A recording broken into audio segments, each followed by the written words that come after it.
Maoism in its different trends.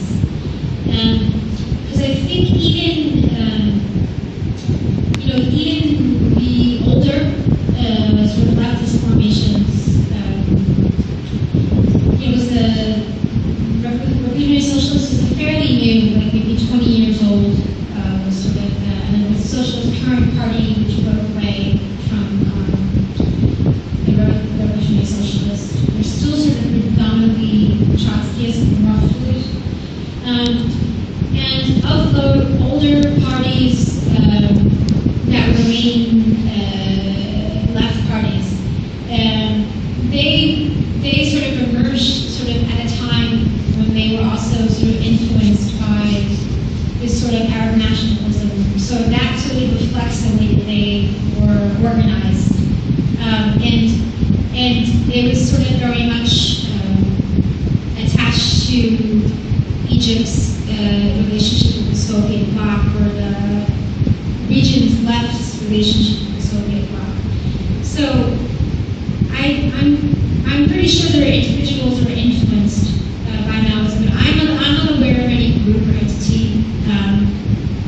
And I think you're right about the lack of political choices and the constituencies of these Islamic political organizations joining Islamic parties because of the anti-imperialist nature of those parties, and also because these parties provide them with social services and patronage, and also they connect with a lot of the ideology that they put forth. I do think that what has happened through the Muslim Brotherhood is that increasingly the leadership is representing increasingly upper middle class, sort of ruling class elements, and co-opting whatever social ideals that the common person in the Brotherhood has had with sort of joining that party.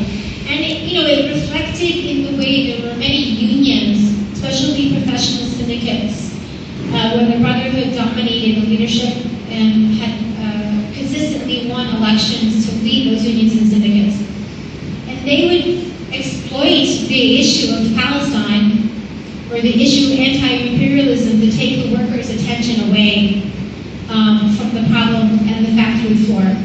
And they would do that, and that was a micro example of what they do on a large-scale level in pointing to this sort of anti-imperialism, and in order to ignore the ills of what's happening. And that's also sort of unique of this period of the Arab Spring, is there was finally a move from this absolute analysis of imperialism and colonialism creating our ills to this acknowledgement that the Arab world has its own neoliberal class that's engaging in this same oppression.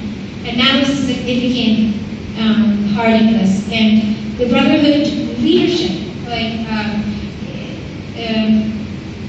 Morsi and his particular wing is part of that.